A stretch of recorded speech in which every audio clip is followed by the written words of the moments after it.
All right, we're live. Hello, everyone. Super excited today for our second nonprofit coffee talk. We're here every Thursday, 11:30 to 12 Eastern Time, and we'll be bringing on fantastic guests like last week and today. And so I hope you'll join in. And please share our posts on your Facebook and LinkedIn. We'd love that if we can expand our reach a little bit. So we really appreciate you sharing.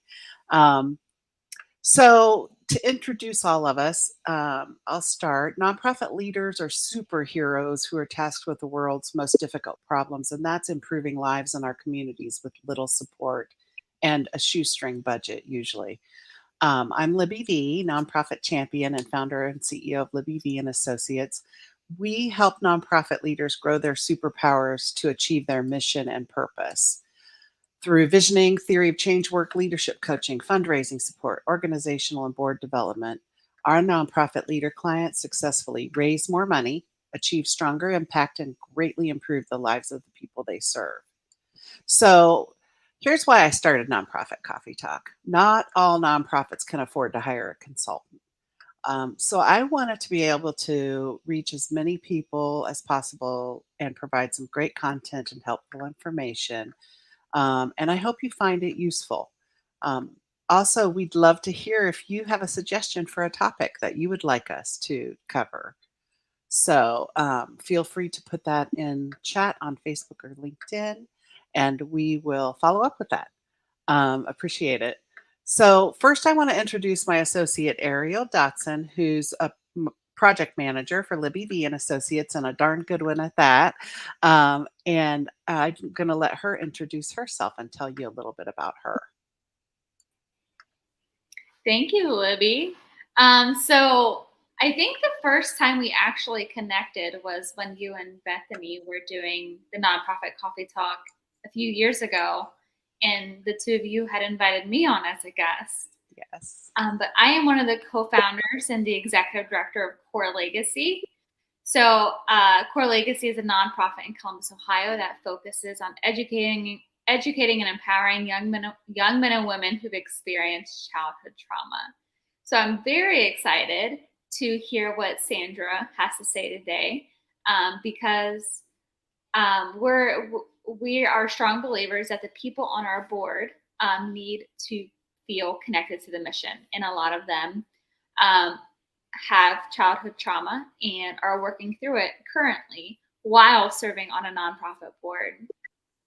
So, on top of the trauma that one can experience while they're serving in a nonprofit organization, a lot of nonprofit leaders are dealing with whatever they've experienced in their past or are currently experiencing.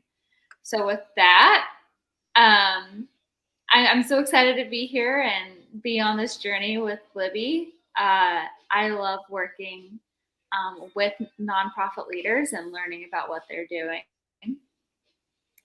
I'll pass it off to Sandra.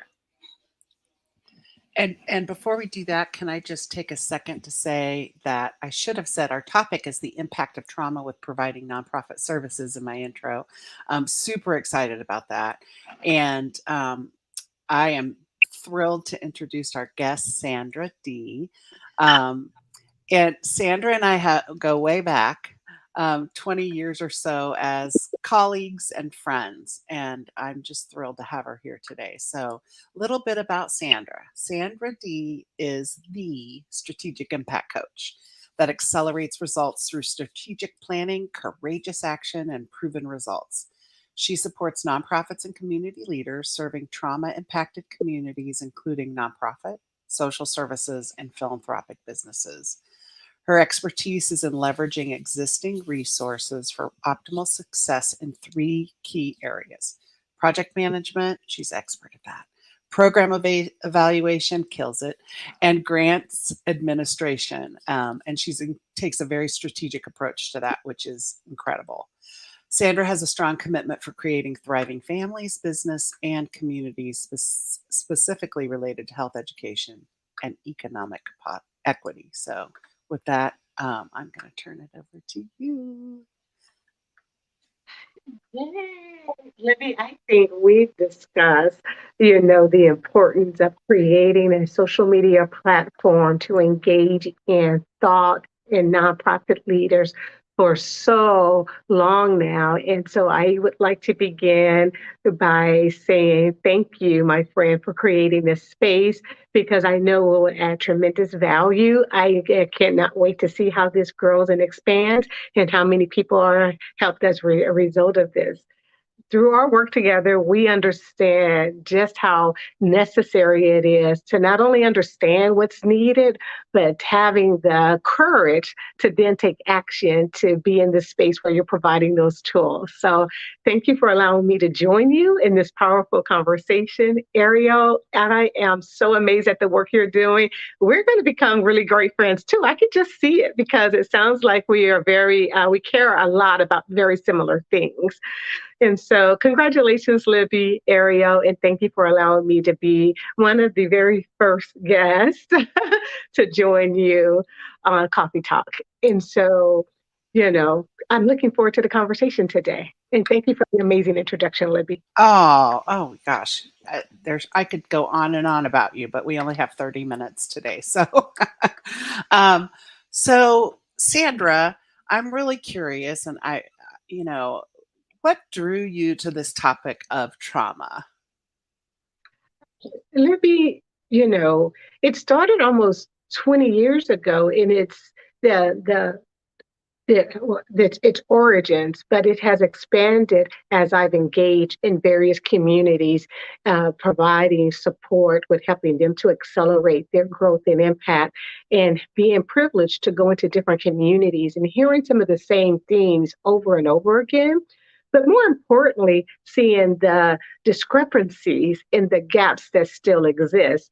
I think we've had a number of conversations as we connect around how exciting this time is as you hear more and more people talk about the value of diversity, inclusion, equity. And you also hear, and more importantly than hear them talk about it, you're seeing actually measurable shifts in that, where the organizations are actually making measurable changes in not only their practices, but in policies. And it's amazing to see this shift happen. But there's still a lot of work to be done here. And the reason why I am so committed to this started almost 20 years ago, before this had became such a hot button topic across the country. And that was what generated my work with you, Libby, and how we became friends. And as I was working as a funder of grant programs in California with the, broad but very clear premise of making sure children were able to enter and succeed in school, we had the amazing responsibility of distributing over $20 million on an annual basis to diverse, broad, nonprofit, public social sectors, even for-profit organizations, all with a commitment to this vision. And what I learned through that process is being the funder and understanding that role is I had the opportunity to meet so many broad and diverse organizations that's committed to children and making sure that they're prepared for success. Is the most compelling and significant conversation came as part of a post-award complimentary follow-up we had with a community leader who was really dismayed that she did not get awarded funding. And she came to have a post-award conversation with us. And this particular leader was in the field, working in a marginalized community, really supporting parents, young children with a comprehensive program strategy, having an amazing team with proven results. And the major significant lack there was her ability to attract the right tools to talk about that in a competitive way in her proposal. She made the unfortunate mistake of hiring someone to tell her story for her. And the result of that was that story just was not told in the same way as she would have told it about her ability to impact, change, and influence the young lives of children. And as we were talking to her, we were like, if you would have just placed that in the grant, we probably would be having a different conversation. that was not the significance of the conversation. The significance was that this particular community leader went on to still do that work. She found a way because of her resiliency and her tenacity. But what that resulted in is her getting a subcontract from someone else we had awarded at a bigger, broader level or larger agency who had the capacity to say the things we needed to hear and to make the connections politically to make sure they got the contract. And so I walked away as the director of programs and evaluation with understanding that there was a very significant issue with equity when it comes to really making sure that the resources was getting directly to those agencies on the ground in the trenches, directly connected with the communities and doing the work. And so I hired an amazing consulting agency out of New York to come in to support us in helping to build the capability of agencies to make sure that there was equity. And so the major thing, Libby, that brings me to why this is so important today is that the first thing is when you talk about trauma, you can't have that conversation without talking about inclusion and equity. And I think that unfortunately, so many of our trauma impacted communities remain marginalized, underserved, because we haven't created systems and structures by ensuring inclusion and equity in a way that ensures that the amazing thought and community leaders with the very strong, proven driven solutions have the resources they need to help to pivot those communities. And so, because I've been fortunate to serve on both the side of a funder as well as a nonprofit organization, I have a very strong desire to help bridge that gap and bring awareness to this distinction between how trauma shows up in the services we offer, and then how the discrepancy might show up and how fundings are allocated, because it's not the same. Trauma impacted communities is not the same as serving communities in general. So the long way around, I credit the work and my commitment to doing it for more than 20 years to that one conversation with that community leader, because once we created tools and resources as a funder to help level the playing field, our funding looked much different years going forward, because we made sure that those organizations that were on the ground had the tools and resources and the ability to tell their story directly and in a data-driven way. Yeah, that work was really profoundly changed, right, after that conversation, which is Yeah. beautiful. Um, so let's go into it a little bit deeper. Like, what does this all mean for nonprofits? What do you need to know? What do you need to watch for? What can you do? So talk a little bit about that. What are the issues that kind of show up for Yeah. nonprofit people? So I think that speaking about trauma, specifically comes with so many layers. That's another, it's almost become a term that's overused in some respect, but I am just very happy that it's out there and it's not something that carries the same stigma as it did before. And I am glad that we're now talking about how we identify and address trauma, but I don't think we've created enough space to expand the conversation to talk about how does community impacted, trauma impacted communities address this. What does that look like from a community perspective as a collective?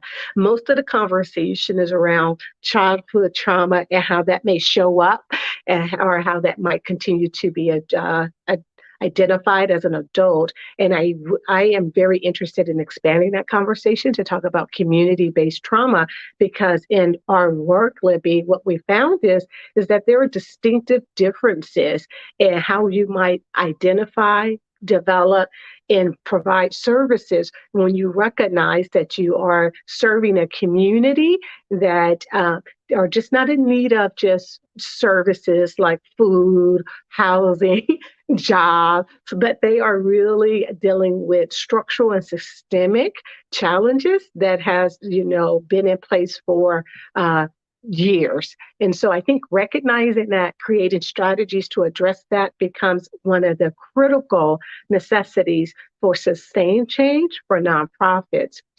And I'd like to just start by addressing one of the things that I think nonprofits struggle with in this space, and that is when we group diversity, inclusion, and equity together, because they're not the same thing as many people know, but it's important to distinguish between inclusion, where, trauma impacted communities, you might include those groups of people into the discussion. You hear people looking at, you know, gender equity and minority equity, and that's important. But inclusion is bringing them to the table, making sure you are making your services available in a way that reaches them, they're aware of them, making sure you're inviting them in to participate in the way that's safe and comfortable. And that's a really important part of it. But that does not in any way translate into equity. And until you get to equity, you really haven't made any structural changes in the system. So what does equity mean that's different from inclusion? Inclusion is being invited, knowing about the opportunity, having the opportunity to participate. And equity is creating a system, a structure, or practice that makes the playing field even. And what that often looks like is just simply the recognition that everybody who's at the table who might be applying for a grant, they're not serving the same communities with the same needs. So if I'm a funder and I put out an RFP, recognizing that nonprofits submitting to provide, education services for, children, or providing to deal with economic disparities, what that looks like for different communities is going to vary based off of, the structural and systemic challenges those communities have faced. And if they haven't faced specific traumatic experiences, then the type of resources that time it's going to take me to support them is going to look very differently. So a lot of nonprofits who makes the conscious choice to go to those hard to reach places, they often have a harder time being competitive in grant cycles because the grant cycles are not equitable, meaning that they haven't recognized that nonprofit leaders are coming to the table and they're coming from different perspectives and they're coming from different places, and the starting place is not the same, and the groups they're trying to reach is not the same. And so that's one of the struggles I hear from nonprofits quite a bit. Yes. Yeah, it's all built on a system that is just not based in lived experiences and doesn't take into consideration all those things you just said. So how do we change it? Yeah, that's the big question, right, Livy? It's so many layers to it. And so my work is, as I work with foundations and helping them to create, program designs and requests for proposals that help them to get the highest return on investment, it's recognizing those community leaders that have the courage to go into those communities most in need versus, the low-hanging fruit, so to speak, and really dealing with individuals, families, and communities impacted by systemic trauma, but recognizing that the program designs is going to take a little longer, it's going to cost a little more. And so the best thing for nonprofits to do is, on the flip side of that, is be able to recognize, know their communities, be able to talk about their communities as being one that has been a victim of systemic trauma. And then let's define what we mean by trauma, right? When we're talking about communities, we are talking about structural, long-term isolation from resources and services. We're talking about constant, it could be from, environmental things, like I think of New Orleans and, some of the trauma they've experienced from environmental factors over and over again with the flooding and hurricanes that have impacted them. They're still rebounding from that. You think about racial trauma, you think about violence and how that has shown up structurally in systems. You think about policy, how there designed to keep people from having access. What we're experiencing now with the recent decision of Roe versus Wade, that is creating trauma for many communities who now not have access to then be able to access health access that normally would have, right? And I think it'll be years before we really understand the impact of a decision like that, not from a political perspective, but just from the perspective of someone who's gone through a traumatic experience, being able to access, resources and tools to help them to navigate that. That's a very real example of policy creating trauma that we look at it at a global level, but our work is to get down and understand families, women, communities who are now trying to address and to pivot from this. So being able to not only identify what the needs are from a community, most nonprofits really have mastered the art of being able to create strong need statements. Yeah. We're in need of healthcare services. We're in need of food insecurity. And here's why. They don't have enough money to put food on the table. They haven't been able to find, livable wage jobs. And so that part is important, but if you're dealing with communities that have been impacted by trauma, it's important to tell the why of that, to go back into the history, to deal with the root cause of that, and to talk about how these structural issues have been prevalent over years, and to talk about how, because of that, it has created significant issues of trust, significant issues of isolation and disconnection. It has created significant issues of being able to communicate effectively and connect. In that it will take more time to create connection, to create trust, and more importantly, to create resources, and then more importantly, to create change. And so I think that it's just a different program model. And, we have to recognize that. So oftentimes we're trying to find a way to make the work we need to do fit within a, very defined grant cycle. And it's just, and it's really complicated. So the more we can help and I think the good news here is you have, investors, funders who don't know what they don't know, but they're interested in learning. And so I think creating a space where we inform them through whether it's blogs or our submission of our grant application about this is our community, hear us, understand us. Oftentimes we've done surveys in communities impacted by trauma, and the thing that they say most that keeps them, what we need to understand is oftentimes they're still in survival mode. So they're not actively engaged. They're not connected. They're not easy to find.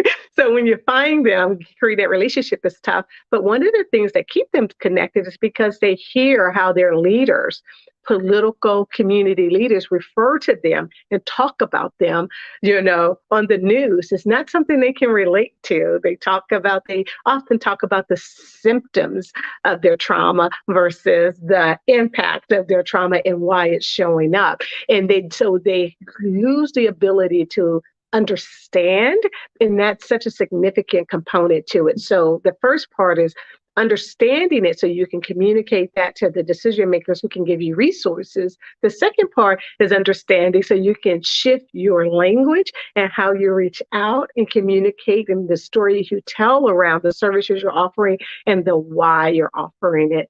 Does that make sense?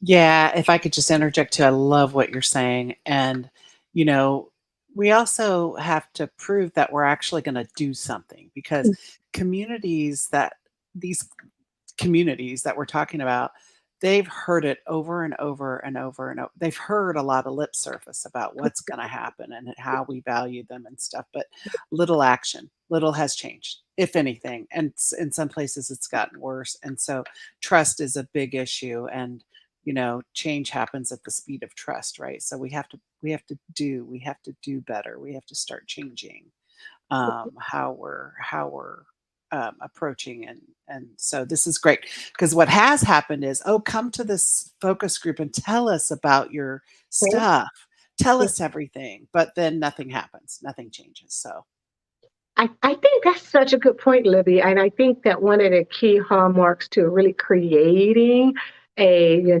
model for trauma impacted communities is the communication piece is important and how you make those connections, but never overpromise, right? And so really, and that can be difficult when you wrote this competitive grant and you're promising these funders, that you're going to bring about this, amazing transformative services like this, right? And so you got these resources, but now you're engaging the community and it just doesn't work that way. And That's so right.